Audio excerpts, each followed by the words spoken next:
Welcome to all in Ram Study Waves. So, students, today we are going to discuss about MCQs of agriculture. तो agriculture एक ऐसा chapter है जो कि बहुत ही लेंदी है और बहुत सारे स्टूडेंट उस चैप्टर को प्रिपेयर नहीं करते हैं लास्ट टाइम पे।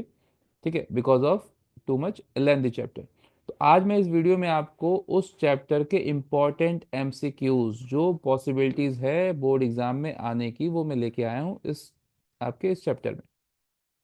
तो इस वीडियो में आप पूरा अंत तक बने रहिएगा। लगभग लगभग 15 MCQs हैं जो कि पूरे चैप्टर को कवर करते हैं और बहुत इंपॉर्टेंट है कंपटीटिव पॉइंट ऑफ व्यू से।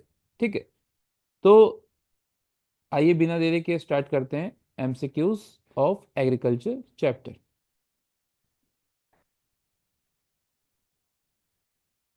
So question number 1, which of the following is not a characteristics of subsistence farming. तो एक subsistence, this is a type of farming कि सबसिस्टेंस, इंटेंसिव, कमर्शियल, ये सब फार्मिंग की टाइप्स हैं। तो उसमें एक टाइप्स है आपकी सबसिस्टेंस फार्मिंग। तो पूछ रहा है कि इनमें से कौन सा कैरेक्टरिस्टिक्स नहीं है, which one is not a characteristic. ठीक है, कैरेक्टरिस्टिक नहीं है तो कौन सा कैरेक्टरिस्टिक्स नहीं है सबसिस्टेंस फार्मिंग का। तो सबसिस्टेंस फार्मिंग होती है भाई, पहले समझ लो, एक छोटा सा लैंड है, ठीक है, जिसका कोई मालिक है और वो उस लैंड पे उतना ही उगा पाता है, एक पुअर फार्मर, जो कि जिससे कि अपने फैमिली का पेट भर सके। ठीक है, so full grow enough to fulfil their family needs, यानी वो एक्स्ट्रा कुछ उगा नहीं पाता। ठीक है, तो एक तो उस पे जो किसान होता है वो रेन पे डिपेंड होता है। दूसरा कि वो बहुत ज़्यादा ग्रो नहीं कर पाता। तीसरा, अच्छे किस्म के बीज यूज़ नहीं करता वो। ठीक है, और मॉडर्न टेक्नोलॉजी का भी इस्तेमाल नहीं करता है। लेबर इंटेंसिव होता है, खुद ही बहुत ज़्यादा मेहनत करता है, बहुत मशीन वशीन का यूज़ नहीं करता। ये इसके फीचर्स हैं सबसिस्टेंस फार्मिंग के। अब देखते हैं इस ऑप्शंस में कौन से उसके कैरेक्टरिस्टिक्स नहीं है। तो फुलफिल देयर नीड्स, बिल्कुल ये तो है भाई। अब यहाँ पे ध्यान देना भाई, नॉट लगा हुआ है। ठीक है, तो अक्सर एग्जाम में गड़बड़ हो जाती है, हम नॉट को ध्यान नहीं देते। तो ये तो होगा। Use modern technology and inputs, तो ये नहीं होगा। इसका मतलब ऑप्शन नंबर बी करेक्ट है, जो कि कैरेक्टरिस्टिक सबसिस्टेंस फार्मिंग के नहीं है। अगला भी देख लेते हैं, लेबर इंटेंसिव कल्टीवेशन, बिल्कुल जी, लेबर इंटेंसिव कल्टीवेशन है। स्मॉल लैंड होल्डिंग, तो कम जमीन रहती है। तो ये जो तीनों हैं, ए, सी और डी, ये कैरेक्टरिस्टिक्स हैं। बी कैरेक्टरिस्टिक्स नहीं है, so B is the correct option for this question. Now question number 2, green revolution in India primarily focus on increasing the production of which crop.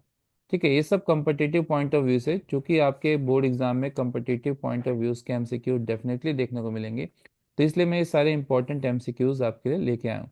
तो ग्रीन रेवोल्यूशन जो है वो एक policy थी government की। ठीक है, जिसके जो जनक भारत में माने जाते हैं उसको MS स्वामीनाथन। ठीक है, ये भी याद रखना है आपको, MS स्वामीनाथन को इसका जनक माना जाता है इंडिया में ग्रीन रिवोल्यूशन का। तो ग्रीन रिवोल्यूशन जो कि मेनली फोकस है एग्रीकल्चर से, यानी प्रोडक्शन से। ठीक है, तो इंडिया में प्रोडक्शन बहुत कम होता था, जनता का पेट नहीं भर पाता था। तो गवर्नमेंट एक ग्रीन रिवोल्यूशन प्रोजेक्ट लेके आई, पॉलिसी लेके आई, जिसके तहत जो फूड क्रॉप है, ठीक है, तो फूड क्रॉप को पहले इंक्रीज करने की जरूरत पड़ी। तो फूड क्रॉप में दो आपके इंपॉर्टेंट फूड क्रॉप है, राइस एंड वीट। ठीक है, तो राइस और वीट दो खाने वाले फूड क्रॉप इंपॉर्टेंट है, जिससे जनता का पेट भरेगा। तो ग्रीन रेवोल्यूशन का जो मेन फोकस था वो था राइस और वीट पे।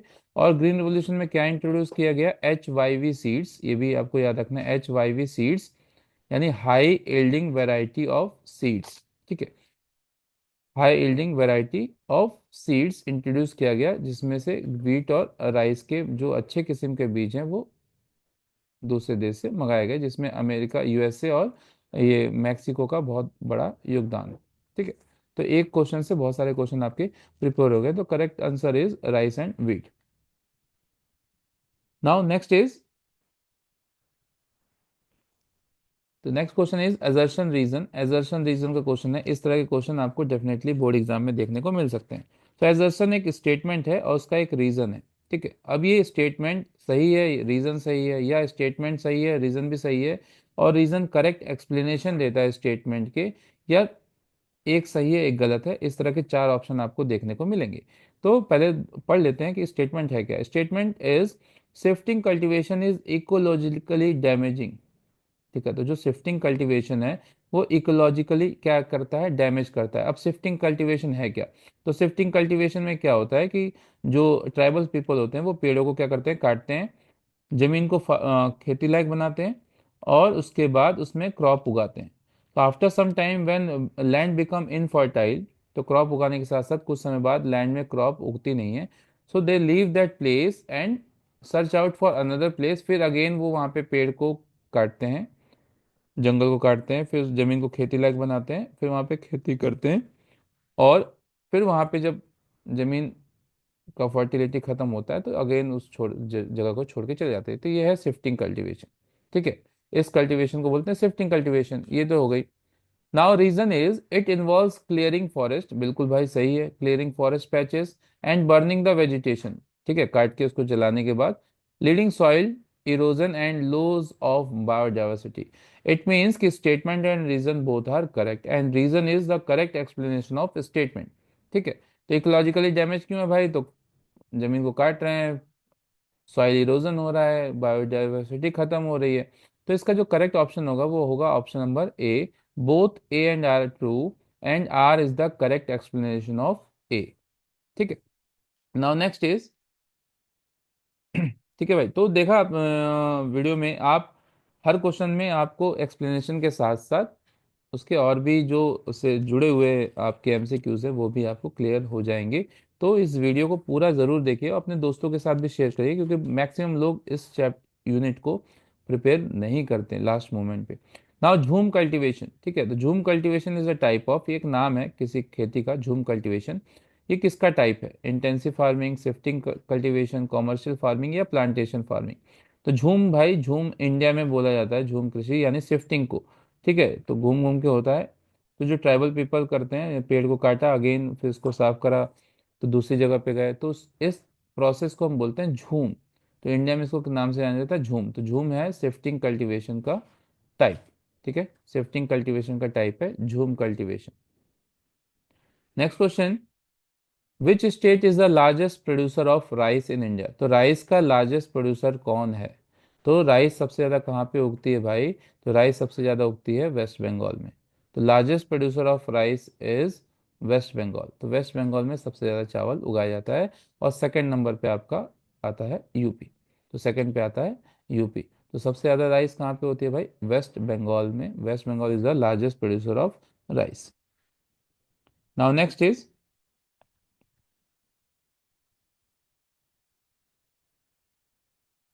विच of the following is an oil seed crop? Oil seed crop मतलब ऐसा क्रॉप जिसके बीज से क्या निकाला जाए? तेल निकाला जाए, ऑयल निकाला जाए, ऑयल एक्सट्रैक्शन हो। तो इनमें से कौन सा ऑयल सीड क्रॉप है पूछ रहा है। तो ग्राउंडनट, मूंगफली, तो मूंगफली का तेल होता है बिल्कुल।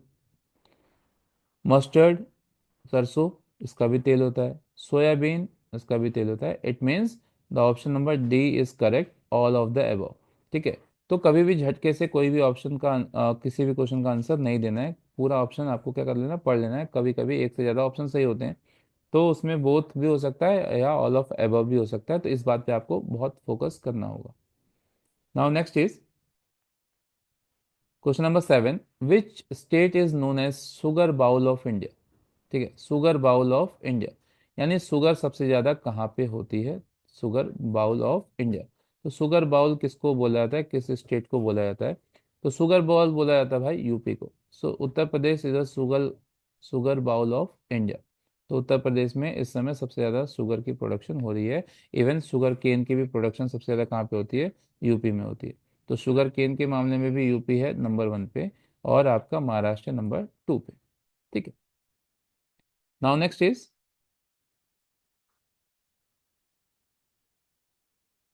विच of the following is a plantation crop? Plantation crop क्या होता है? तो प्लांटेशन क्रॉप वो होता है भाई जिसमें एक तो होता है क्रॉप, फूड क्रॉप, जिसमें आपने क्रॉप उगाया और उसे पूरा काट देते हैं। ठीक है, जैसे राइस, वीट। तो ये रिपनिंग के बाद क्या होता है, इसको पूरा काट देते हैं और फिर इसमें से एक्सट्रैक्ट करते हैं। लेकिन प्लांटेशन क्रॉप में क्या होता है, एक बार प्लांटेशन हुआ तो वो कुछ लंबे टाइम के लिए रहता है, उसके हम कुछ पार्ट का यूज करते हैं, फर्दर वो ग्रो करता है, फिर हम उसके पार्ट का यूज करते हैं।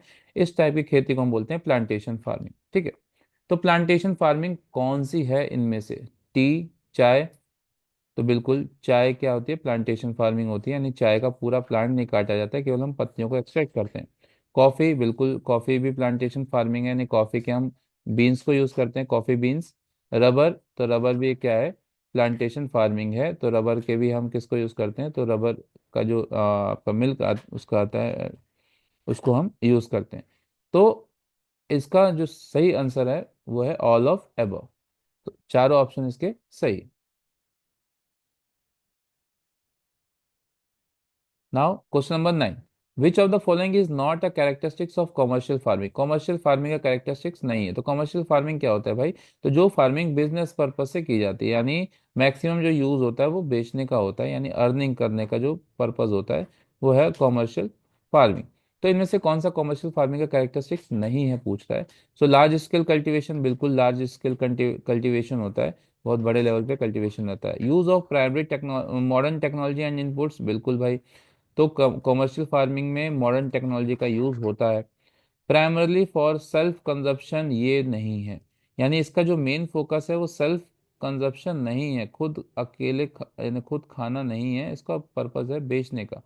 तो ऑप्शन नंबर सी जो हो जाएगा करेक्ट हो जाएगा, क्योंकि ये इनमें का कैरेक्टरिस्टिक्स नहीं है। बाकी सब कैरेक्टरिस्टिक्स है, फोकस ऑन मैक्सिमाइजिंग प्रॉफिट, तो ये भी कैरेक्टरिस्टिक्स है। ऑप्शन नंबर सी जो है वो करेक्ट इसका ऑप्शन है। Now next is, which of the following is an initiative by Indian government to promote sustainable agriculture।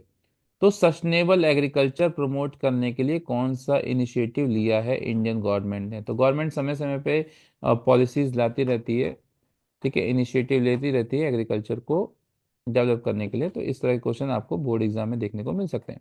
तो प्रधानमंत्री फसल बीमा योजना, तो बिल्कुल ये एग्रीकल्चर को प्रमोट कर इनिशिएट करने के लिए है। सॉइल हेल्थ कार्ड स्कीम, तो आपकी मिट्टी का हेल्थ कैसा है उसकी टेस्टिंग, ये भी इनिशिएटिव है इंडियन गवर्नमेंट का। ऑर्गेनिक फार्मिंग प्रमोशन स्कीम, यानी फार्मिंग को ऑर्गेनिक करना, यानी कम से कम केमिकल फर्टिलाइजर का यूज करना, जिससे कि फसल अच्छी हो और प्रॉब्लम क्रिएट ना हो। तो ये भी आपके उसमें है इनिशिएटिव में। तो इसका जो करेक्ट ऑप्शन हो जाएगा option number D, all of above. So all of above is the correct option.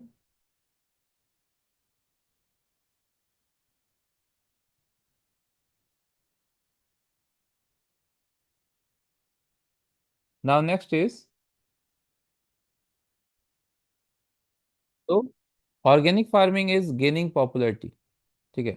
तो असर्शन रीजन का क्वेश्चन है next, organic farming popularity gain कर रहा है, तो बिल्कुल सही बात है। ऑर्गेनिक फार्मिंग क्या है, तो अभी मैंने पीछे वाले क्वेश्चन में बताया था। ऑर्गेनिक फार्मिंग यानी फार्मिंग का ऑर्गेनिक तरीके से खेती करना। ऑर्गेनिक का मतलब no use of chemical fertiliser pesticide and insecticide, तो केमिकल चीज़ों का यूज नहीं करना है, उस तरह की फार्मिंग को हम बोलते हैं ऑर्गेनिक फार्मिंग। इन दिनों ऑर्गेनिक फार्मिंग बहुत ही ज़्यादा मात्रा में की जा रही है। तो जितने भी लोग हैं जो हेल्थ कॉन्शियस है वो ऑर्गेनिक फार्मिंग का प्रोडक्ट खाना ज़्यादा पसंद कर रहे हैं। तो गेनिंग पॉपुलैरिटी, बिल्कुल पॉपुलैरिटी मिल रही है, तो ये तो स्टेटमेंट सही है, यानी ए जो है वो सही है। इसका रीज़न क्या है, consumer are becoming more aware of health, तो बिल्कुल भाई रीज़न भी सही है, कंज्यूमर जो है वो ज़्यादा अवेयर है हेल्थ के प्रति। And environment benefits of chemical free produce, और उसका कुछ इन्वायरमेंट बेनिफिट्स भी है केमिकल फ्री प्रोडक्शन से, यानी आपने अगर केमिकल फर्टिलाइज़र का यूज़ नहीं किया, पेस्टिसाइड का यूज़ नहीं किया, तो उससे आपका इन्वायरमेंट भी बचेगा। तो ये जो है ये असर्शन भी सही है और रीज़न भी सही है, तो दोनों ही सही है, यानी ऑप्शन ए और बी में से कोई हो सकता है।